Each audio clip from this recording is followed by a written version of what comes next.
Convidar você a abrir a tua Bíblia, você que trouxe lá no livro de Gênesis, capítulo 15. Gênesis, capítulo 15, vamos ler lá do versículo 5, que diz assim: Levando-o para fora da tenda, disse-lhe: Olhe para o céu e conte as estrelas, se é que pode contá-las. E prosseguiu: assim será a sua descendência.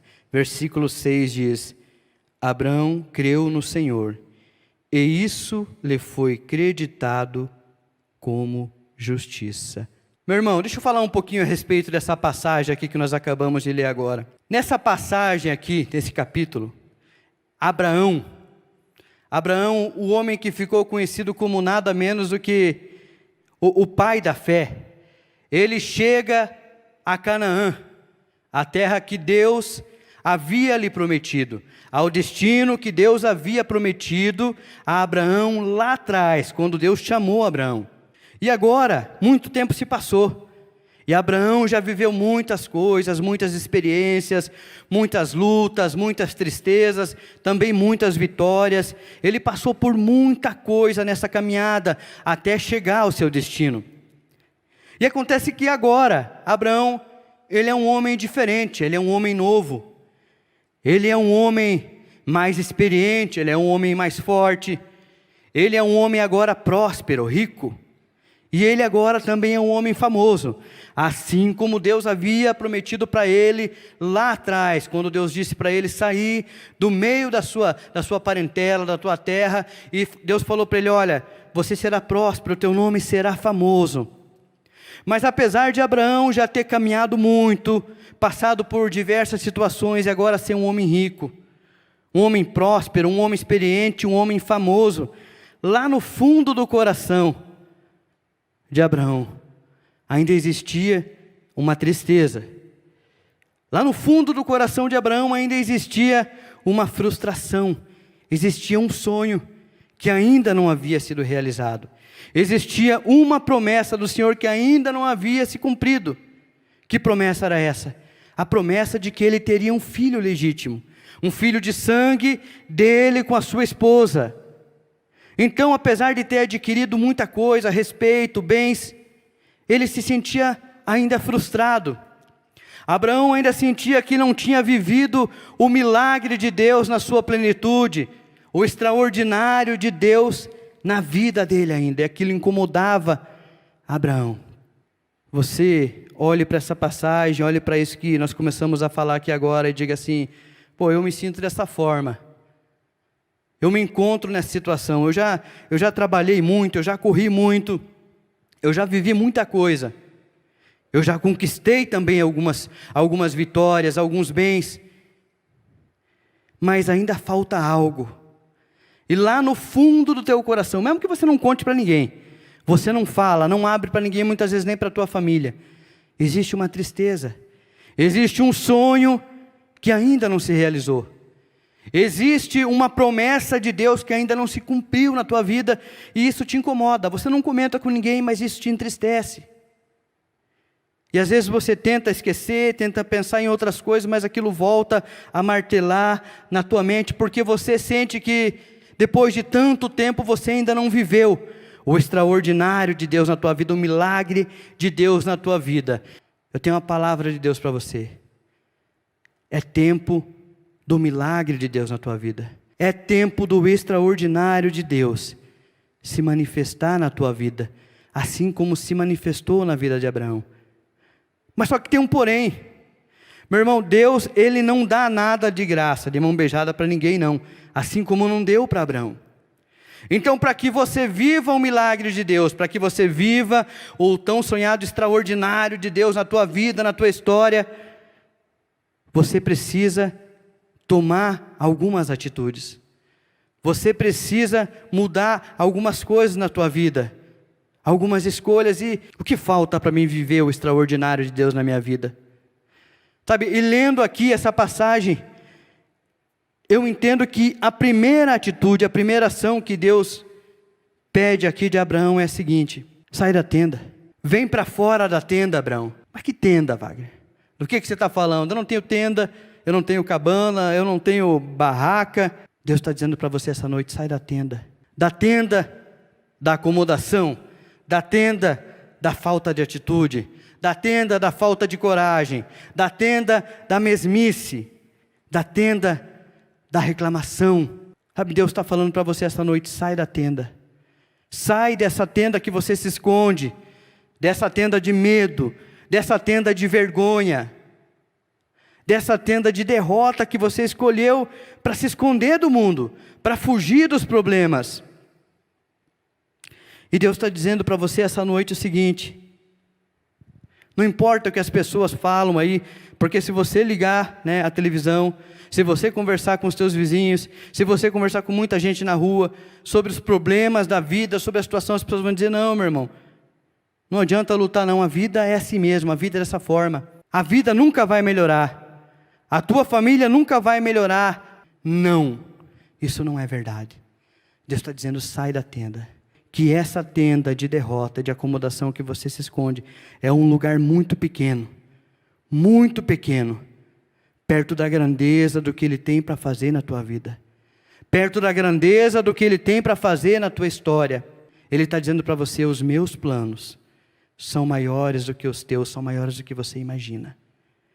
Deus te diz essa noite, Abraão, sai da tenda, eu tenho um extraordinário para a tua vida, eu tenho um milagre para a tua vida, meu irmão. E qual é a segunda atitude aqui? A segunda ação que Deus pede para Abraão assim que ele sair da tenda. Ele diz, Abraão, olha para os céus. Sabe o que Deus estava falando? Sabe o que Deus estava fazendo? Ele estava dizendo assim, Abraão, tira os olhos da terra. Porque se Abraão olhasse só em volta dele, ali da tenda, da situação geográfica, ele só iria ver problema, ele só iria ver situação difícil, desânimo. Se você olhar apenas para aquilo que é terreno, meu irmão, que é natural, você vai se decepcionar. Agora, se você olhar para os céus, é isso que Deus estava falando para Abraão. Se você olhar para o divino, se você olhar para Deus e para o seu poder e para a sua glória, você vai ver milagre, você vai ver cura, você vai ver transformação, você vai ver e você vai viver o extraordinário de Deus na tua vida. Uma noite eu estava no monte, e não é o monte da coberta, não, monte mesmo, orando, quando você estava assim naquela busca, naquele desejo, e eu lembro assim que estava tudo escuro. Quem já orou no monte sabe como é que funciona.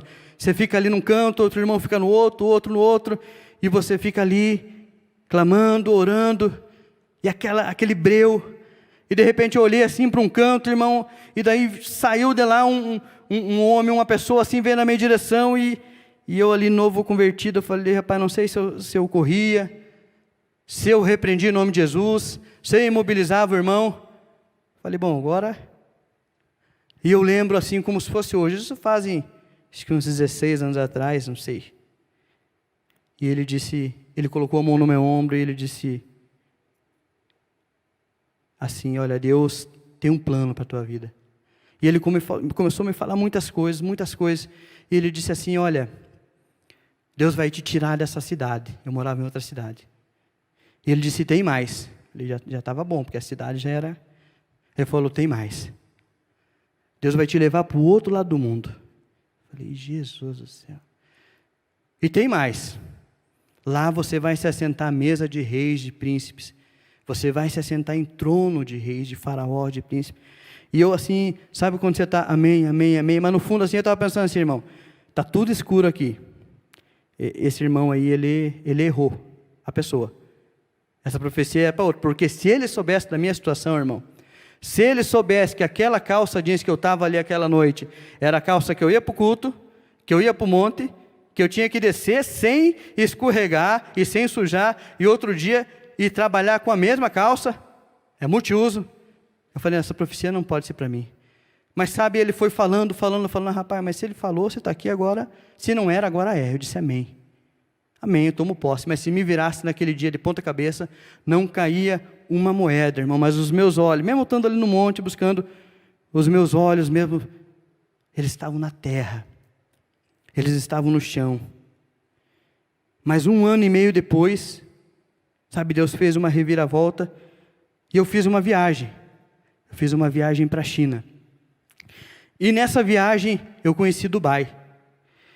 E daí um dos empresários que estava com a gente na viagem falou assim, olha, vamos lá num palácio assim. E eu lembro que a gente foi naquele palácio e lá tinha um trono de faraó, esculpido à mão.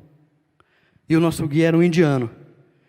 E daí o indiano falou para mim assim, meio enrolado em inglês, e o cara falou, olha, quer que você sente? Falei, beleza, eu olhei, e o trono, ele era pintado a ouro, ele era esculpido à mão. E eu sentei, eu perguntei pro tradutor, e ele falou com o guia, que era o indiano, eu disse assim, como é que eles fizeram esse trono? Ele perguntou, e o guia local falou assim, não, esse trono é um presente. O presidente do Egito, esse é um trono real, e o presidente do Egito deu esse trono para o sheik do Dubai de presente. E naquele momento, acho que 1 ano e meio, 2 anos depois, foi como se uma flechada viesse na minha mente. E eu lembrei daquele dia, que eu quase deixei escapar, que eu quase achei que não era para mim, que eu quase achei que aquela palavra era para outro, que eu quase não consegui tirar o meu olhar da terra e olhar para os céus, para aquilo que Deus estava me prometendo, para aquilo que Deus queria fazer na minha vida, meu irmão. E foi como assim, se Deus me desse uns tapas assim e falasse aqui, ó, eu faço do meu jeito. Você está pensando o quê? Deixa eu te falar uma coisa, meu irmão. Olha lá na foto, aquele rapazinho ali, tinha até cabelo. A terra, o mundo, fala do possível. O mundo fala do limite, fala da limitação. O mundo fala do natural, fala do normal. Mas os céus, meus irmãos, os céus falam do impossível. Os céus falam de milagre. Os céus falam de transformação. Os céus falam de assim como Deus fez com Abraão. Prosperidade, sim. Fama, sim. Por que eu estou te contando essa história? Eu estou te contando essa história para você saber que o meu Deus, que é o seu Deus, Ele muda histórias. E Ele pega alguém que ninguém acredita, que nem Ele acredita nele, e transforma a vida dessa pessoa. Qual foi a terceira ação que Deus aqui pede para Abraão? Ele diz, a primeira, Abraão, sai da tenda. Segunda, Abraão, olha para o céu. E agora Deus fala assim, Abraão, conta as estrelas, se é que você pode contar. Sabe o que as estrelas representavam, irmão? As estrelas aqui representavam a promessa de Deus para a vida de Abraão. As estrelas aqui representavam a promessa, ou as promessas de Deus para a vida de Abraão e para a descendência de Abraão, que se encontrava frustrado ali naquele momento. Você se lembra das promessas que Deus fez para a tua vida? Você se lembra dos sonhos que Deus colocou no teu coração? Muita gente começa a colocar obstáculo no sonho, na promessa, e vai, já estou velho. Agora já estou cansado, agora não dá mais tempo, agora eu já estou careca, eu já estou, sei lá, já perdi aquele dinheiro que eu tinha, já não estou mais naquele emprego, já não consegui concluir. Começa a colocar um monte de limitação, meu irmão. Mas Deus não trabalha com limitação. E o tempo para Deus também não importa. O tempo dele é diferente do nosso. E Deus diz essa noite para você, eu não esqueci das promessas que eu te fiz.